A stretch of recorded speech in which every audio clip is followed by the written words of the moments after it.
Heaven does not enlarge territory before strengthening foundations.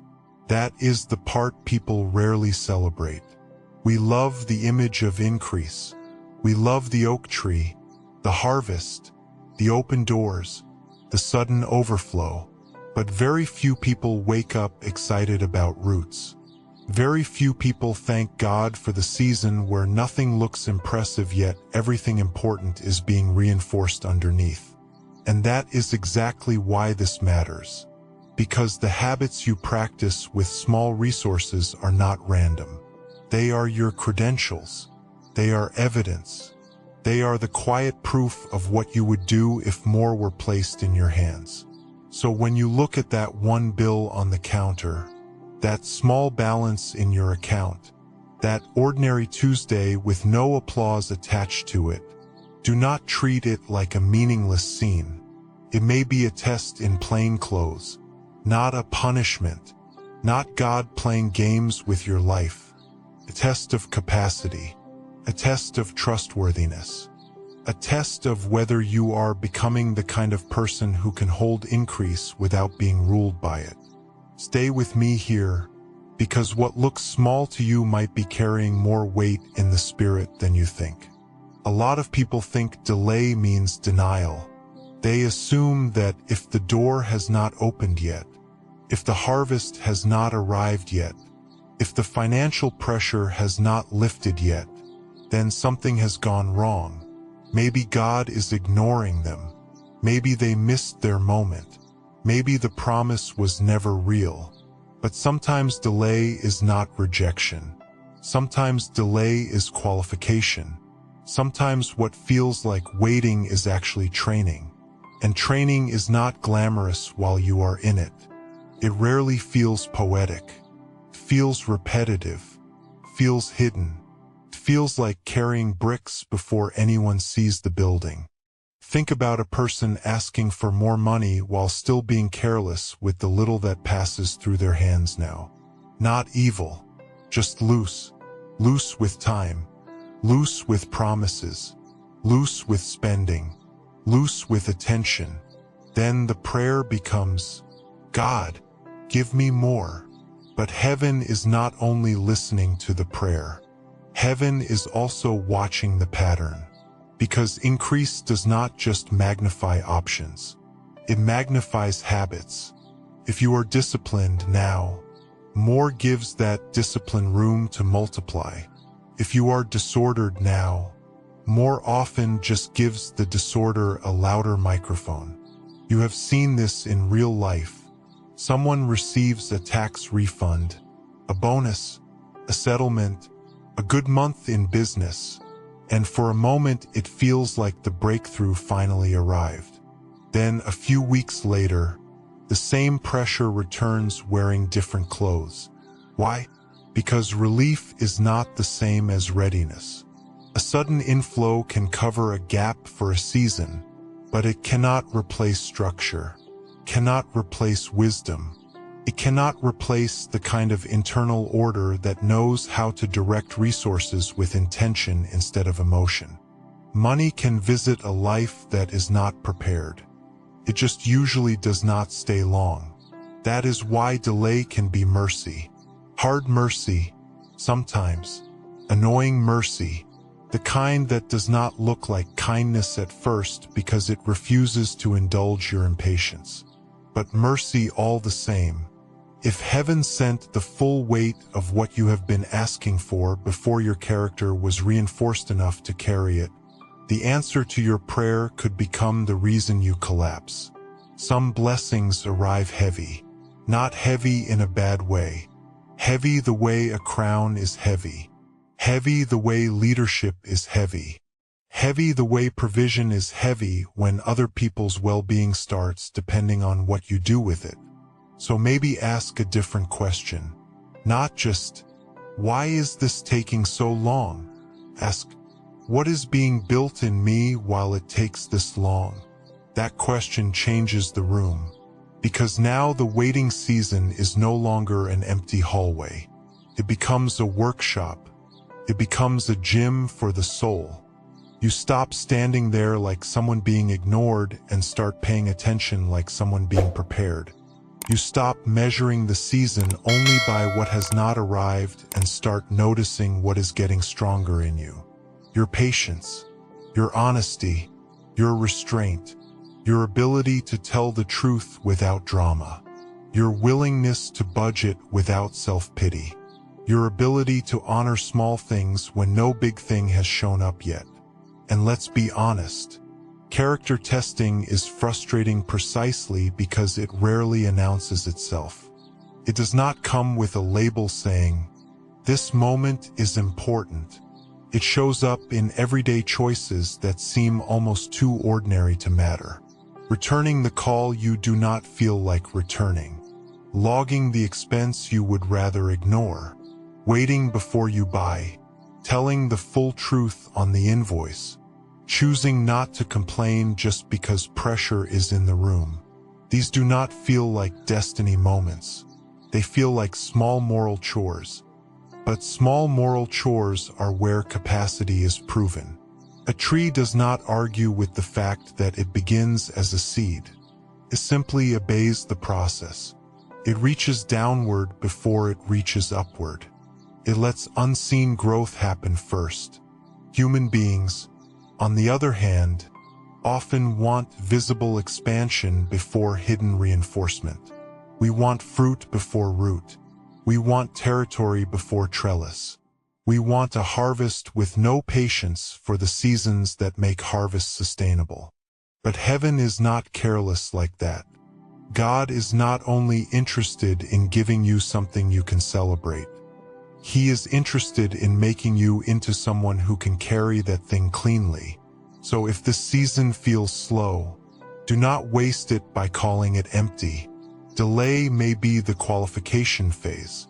Delay may be where your life is being lined with stronger beams.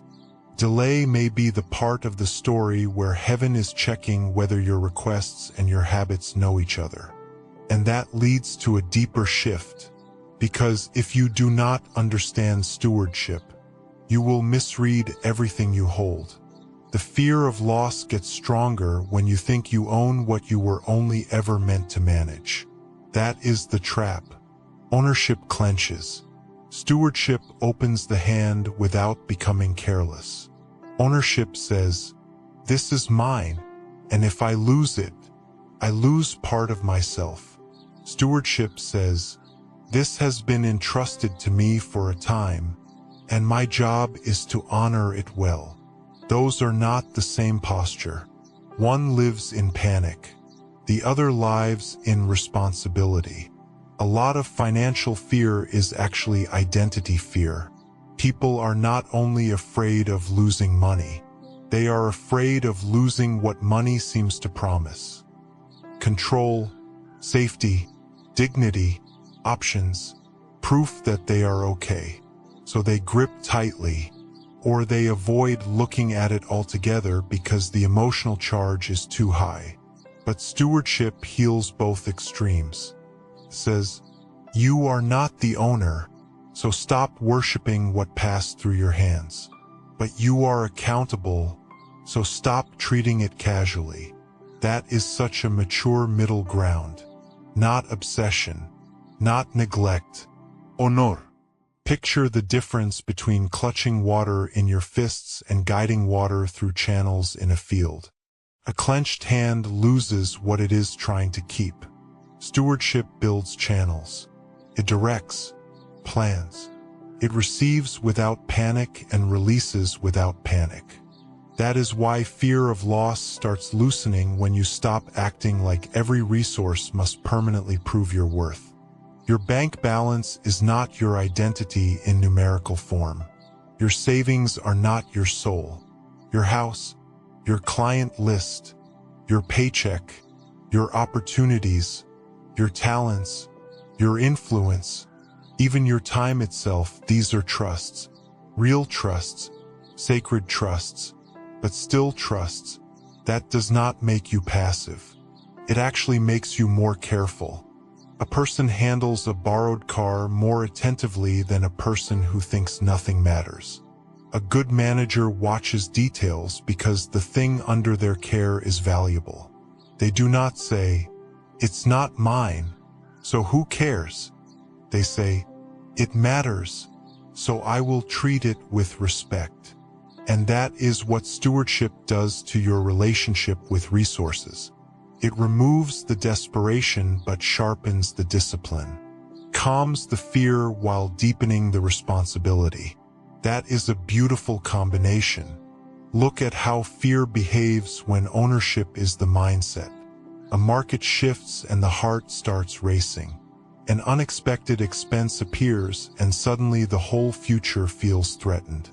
A slow month happens and the mind starts catastrophizing. Why? Because ownership ties the self to the thing. If the thing shakes, the self shakes. But stewardship creates a little space between your identity and the resource. Enough space to think clearly. Enough space to say, "This matters, and I will respond wisely, but this is not my God. This is not my breath. This is not my name." And here is where people often get uncomfortable. Stewardship also means release. It means accepting that you can be faithful and still not control every outcome. You can manage carefully and still experience change. You can honor what is in your hand and still be asked to let part of it go. That is not failure. Sometimes that is simply life moving. But when you know you are a steward, loss does not have the same power to humiliate you. It hurts when it hurts, yes, but it does not have permission to define you, because your security was never supposed to be chained to a temporary assignment. So ask yourself something quietly. Where have I been acting like an owner when I was actually called to be a manager? Where have I been gripping so tightly that fear has become my lifestyle? Where have I let money, time, or opportunity sit on the throne where only God belongs? Be honest with that. Not dramatic, just honest. Because the moment you release false ownership, your hands become steadier, and steady hands can be trusted with more than frantic ones. Let me interrupt this with a question that sounds simple but reveals almost everything. How would you treat $1 million differently than $10? Sit with that before you rush past it. Because most people instantly imagine the million. They picture spreadsheets, advisors, prayer, caution, gratitude, maybe even a little trembling. They would open the app slowly. They would count carefully. They would not misplace a single decimal. But that same person can spend $10 with almost no consciousness at all. Quick click, a small impulse, a snack, an app, a convenience fee, a casual leak, gone. Why is that? Because people often think value creates honor, when the truth is honor reveals value. The amount changes the emotion, but it should not change the principle. If you would treat 1 million with reverence and 10 with indifference, then the issue is not wealth. The issue is perception. You still think small things are exempt from character. You still think significance begins once the number gets large enough to impress you. But heaven does not wait for a larger number before watching your habits. Heaven sees the 10. And that is not about legalism. It is not about obsessing over every coin or living like joy is irresponsible. It is about congruence. It is about becoming the same person at every scale. The kind of person who can receive a little without becoming lazy and receive a lot without becoming inflated. Because scale does not create character. Scale exposes it. If you are careless with 10, you do not magically become thoughtful at 1 million. You just get more sophisticated ways to be careless. If you are prayerless with 10, more money will not automatically make you spiritually anchored. It may simply give distraction better furniture. Think about a restaurant table after a meal. The person who leaves trash everywhere, ignores the receipt, loses track of what they spent, shrugs at the details, and calls it casualness may not realize that casualness is training too. It is training the mind to treat resources as vapor.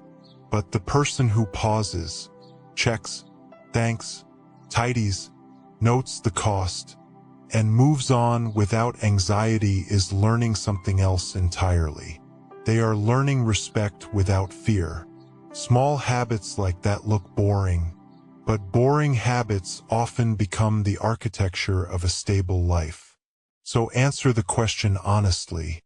If $10 had to prove whether you were ready for 1 million, what would it say? Would it say you are awake, attentive, grateful, deliberate, or would it say you still separate stewardship from scale? That is not condemnation. It is an invitation to close the gap now, while the stakes are smaller. The cheapest place to build character is before the numbers get bigger.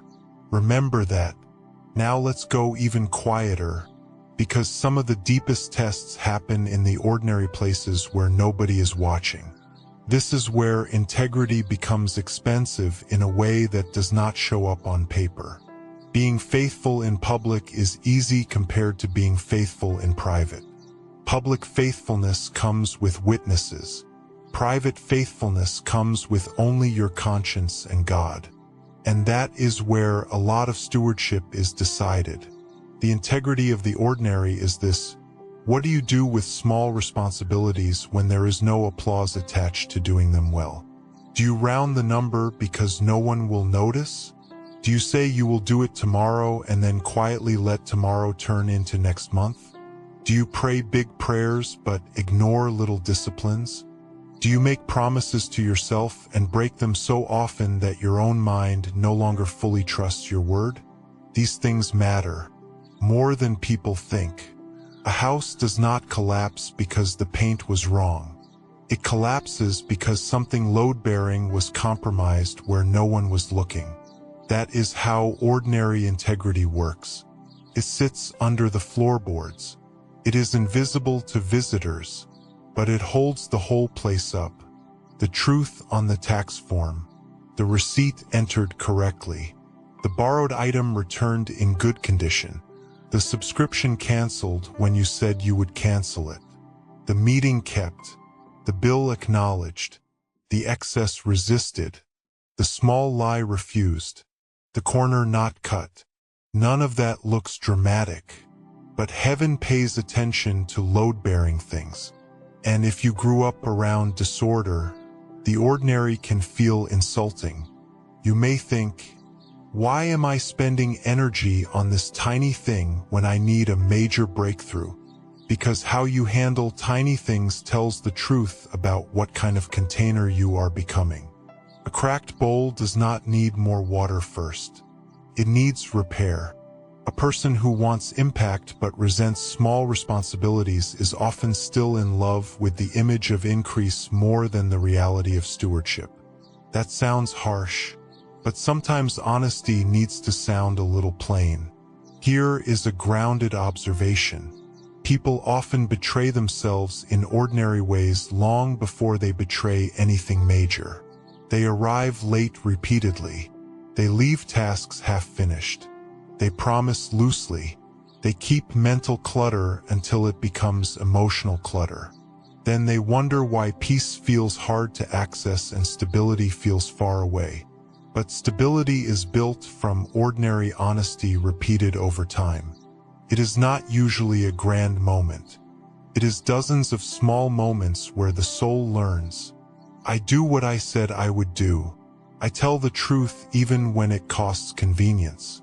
I respect what has been placed under my care. And do not miss this part. Integrity in the ordinary is also how you treat people when there is nothing obvious to gain. The way you respond to the waiter. The way you speak about a client after the call ends. The way you handle someone else's time. The way you use work hours when nobody is hovering over your shoulder. Resources are not only dollars. Resources are trust, access, tension, opportunities, energy, relationships. A careless person leaks all of them. A faithful person notices they are all connected. So ask yourself a hard but clean question. If no one ever posted your discipline, praised your honesty, or noticed your restraint, would you still want to live this way? That question exposes motive, because a trusted steward is not built by visibility. A trusted steward is built by alignment, by a private life that matches the public prayer, by ordinary integrity strong enough to carry extraordinary increase later. And once that integrity starts deepening, the next thing you need is order, because chaos has a strange appetite. It eats money, it eats time, it eats focus, it eats opportunities that should have become fruit. Systems, on the other hand, repel chaos and attract provision, not in a magical way, in a practical, deeply spiritual way. Order makes room for what disorder would have suffocated. Some people hear the word system and immediately feel trapped. They imagine rigidity, coldness, and a life with no room to breathe. But a good system is not a prison. It is a channel. Train tracks do not limit the train. They allow it to reach its destination without wandering into a field. Gutters do not imprison rain. They keep water from rotting the house. A budget, a schedule, a savings rule, a weekly review, an automated transfer, a designated giving plan, a simple filing routine. These are not punishments. They are channels. They protect flow. Provision often avoids chaotic environments not because God is withholding, but because chaos does not know how to host what arrives. Money comes in and disappears into forgotten charges, emotional spending, vague intentions, and unexamined drift. Time opens and gets swallowed by distraction because there was no plan for it. Attention gets hijacked by urgency because nothing was arranged ahead of pressure. Then people call the result bad luck when often it was leakage. Painful leakage, maybe. Understandable leakage, maybe. But leakage all the same. Look at a cluttered room. It steals energy before you even start working. Not because the objects are evil, but because disorder makes the mind spend itself navigating friction. Financial disorder works the same way. Unopened statements, unclear due dates, random subscriptions, no category for giving, no plan for debt, no rhythm for review. Each loose end may seem small, but together they create a cloud. And people living under that cloud often feel like the problem is a lack of blessing, when part of the problem is simply a lack of arrangement. Order is love in practical clothes. Says, I respect the life I have enough to prepare for it. Says, I will not make my future self clean up every mess my current self could have prevented. Says, I will not rely on adrenaline to manage what a simple system could handle. That is maturity, deep maturity, because adrenaline feels powerful for a moment, but systems are what create peace you can live inside. Let that land in a normal way. Maybe the holiest financial shift available to you right now is not a new income stream. Maybe it is naming every current expense clearly. Maybe it is picking one day a week to review your accounts. Maybe it is deciding where your first 10% of attention goes each morning instead of donating it to your phone.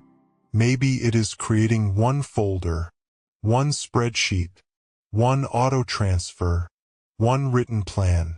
Small rails, small containers, but they teach your life how to carry itself. So ask yourself this: where is chaos currently charging rent in my life? In my calendar? My inbox, my spending, my focus, my commitments. Find the place where disorder keeps eating what should have become strength. Then build one system there, not 10. 1. Order does not usually arrive as a revolution. It often arrives as a drawer finally labeled, a bill finally tracked, a morning finally protected. Respect small order. It has a quiet way of inviting larger provision. And here is the twist people overlook because it does not sparkle enough. Stability is a more powerful miracle than a windfall. A windfall is dramatic. It makes a good testimony clip.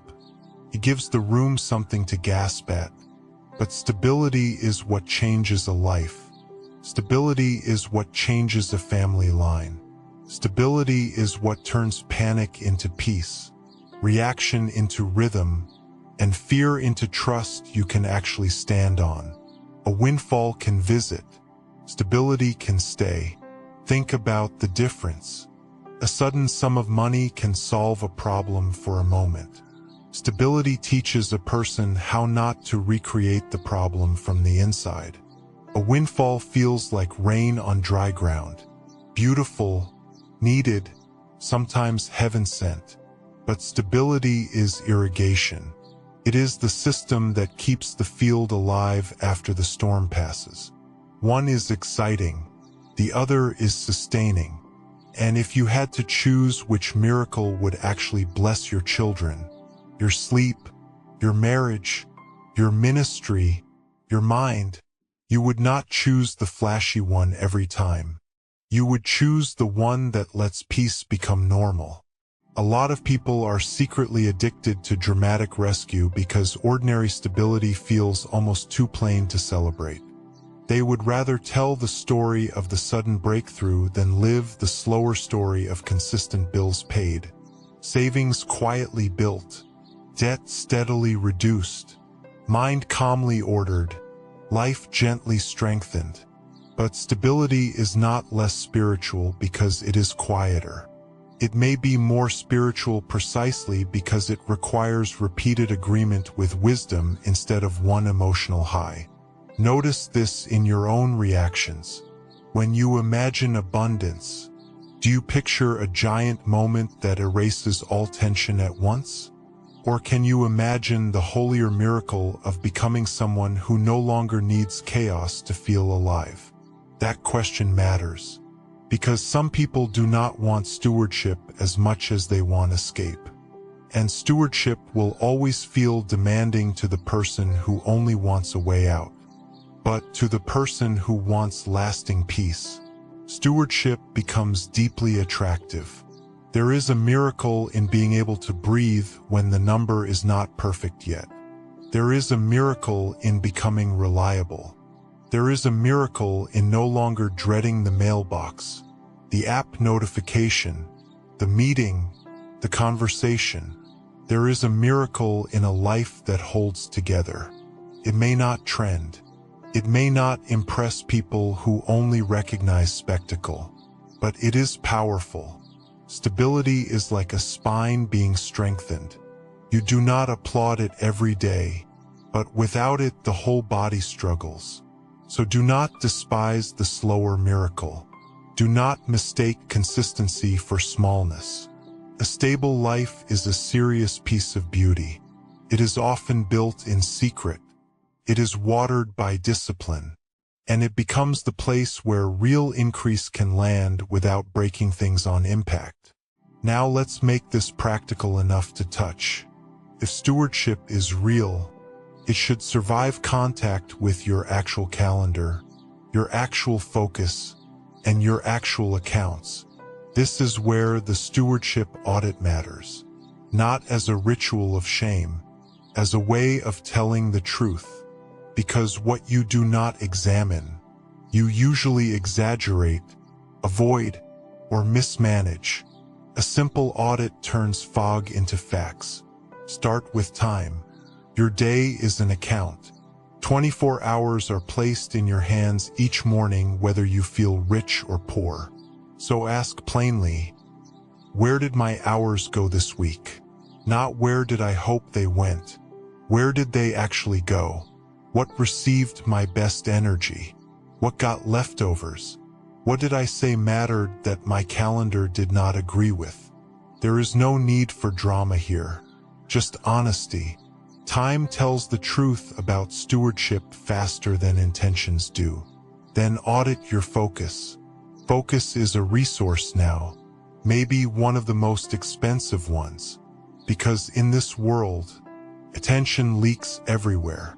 Notifications, noise, comparison, endless consumption dressed up as research. So ask yourself, what has been feeding my mind lately? What have I been rehearsing? What thought patterns keep draining my capacity before I ever begin the work I say I care about? If money is one kind of account, attention is another. And some people do not realize they are spiritually exhausted because their focus has been left unlocked all day. Then look at your current accounts, not the imaginary future ones, the current ones. What is in them? What leaves them? What patterns show up every month? What costs are fixed? What spending is emotional? What subscriptions are still quietly grazing in the field? What debts need a plan instead of a mood? What savings, even tiny savings, could be named and protected? And here is the important part. When you review the numbers, do it like a manager, not like a defendant in a courtroom. You are not there to be shamed. You are there to see clearly enough to act. Add one more layer. Audit your promises. The promises you made to yourself, to your family, to God, to your clients, to your team. What have you been carrying loosely? Sometimes financial instability is connected to promise instability. A scattered inner life often produces scattered external results. A person who repeatedly breaks small commitments may not realize how much self-trust they are eroding. So ask, where do I need to repair trust by following through on what I already said mattered? And once the audit is honest, do not turn it into a personality. Turn it into a plan. What needs to stop? What needs to be simplified? What needs a system? What needs repentance? What needs patience? What needs help? Sometimes a good audit does not give you 10 answers. It gives you one clear next move. That is enough. One honest move is worth more than 100 motivational feelings. The purpose of the audit is simple. Teaches heaven and teaches you that you are no longer allergic to clarity. You are no longer trying to manage your life through optimism alone. You are becoming someone who can look directly at reality and still remain peaceful, teachable, and responsive. That is the kind of person provision trusts. And when you live like that long enough, something begins to change beneath the surface. You stop seeing yourself as a struggler waiting for rescue and start seeing yourself as a manager in training. That identity shift is not loud, but it is powerful. Because once you begin to understand that your role is to manage heaven's resources well, not merely consume them emotionally, every small decision starts carrying a different kind of dignity. You wake up differently. Not because every problem is gone, but because the day is no longer random to you. Your time means something. Your attention means something. Your money means something. Your work means something. Even your rest means something. Everything begins to feel less accidental and more assigned. That does not make life heavy in a crushing way. It makes life coherent, and coherence brings peace. A trusted manager is not a person with the biggest platform or the largest balance. A trusted manager is a person whose inner life and outer habits can hold each other. Their prayers and patterns are not strangers. Their desires and disciplines are not in constant conflict. They do not speak about overflow while living in permanent disregard for what is already in front of them. They understand that trust is built through consistency, and consistency is built through repeated reverence for ordinary things. That is why the small matters so much. The one bill, the one overdue task, the one conversation about money you keep postponing, the one afternoon you keep wasting, the one subscription you keep ignoring, the one promise you keep delaying, the one drawer full of disorder, the one act of generosity you keep saying you will start later, the one little account you treat like it is beneath your character. It is not beneath your character. It is revealing your character. And this is where the build-up begins. Because after a while, all these quiet acts of stewardship start reinforcing something bigger than behavior. They start reinforcing capacity. Capacity is not hype. Capacity is what lets you hold weight without collapsing under it. It is what lets blessing land without producing chaos. It is what keeps you from turning answered prayer into fresh disorder. And capacity is built in the places the world usually ignores. Picture that sprout in the thumbnail. Everyone wants the oak. Few people want the watering can. Few people want the daily attention, the patience, the discipline of showing up to something tiny and treating it like a future giant is hidden inside it. But that is exactly how heaven often works. Big things enter small at first. Influence enters as a task. Stability enters as a rule. Wealth enters as restraint. Trust enters as a repeated response. The oak is already present in the sprout, but only if the sprout is honored. This is why how you handle one bill matters. Not because the bill itself is magical, because your response to it reveals your current capacity. Do you avoid it? Panic over it? Resent it?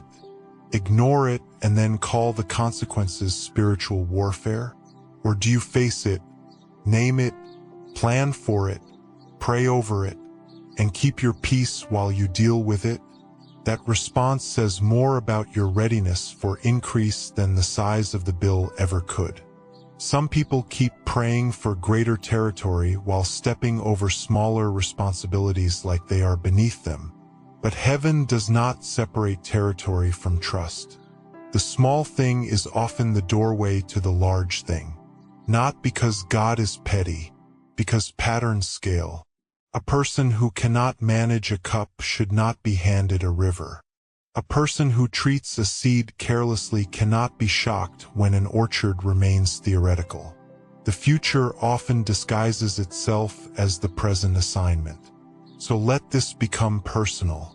Maybe your season is not asking you for brilliance right now. Maybe it is asking you for order. Maybe not grand vision, but clean follow-through. Maybe not a huge leap, but a faithful review. Maybe not more resources yet, but better reverence for the ones already on the table. That is not a lesser season. That is a foundation season. And foundation seasons feel slow because the visible part of your life does not change as quickly as the hidden part. But hidden reinforcement is still progress. And then the turning point comes. Not when heaven sends fireworks. When you decide the small thing will no longer be treated as small. That is the turn.